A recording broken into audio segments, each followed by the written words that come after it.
Hello, আসসালামু আলাইকুম। সবাই কেমন আছেন? তো আজকে আমাদের মসজিদে যে ইফতার মাহফিলের আয়োজন হয়েছে, যে সব শরবত বানানো হচ্ছে। এই শরবত কেন হয়নি নাকি?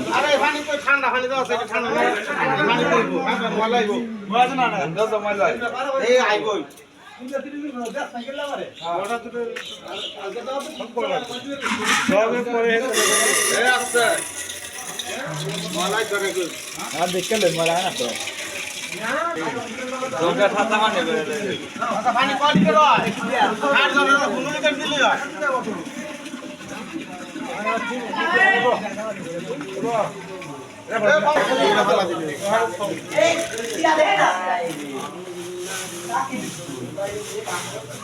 সবাই যদি সব কাম করতে হবে না তাহলে দাওয়ার ফল করে না।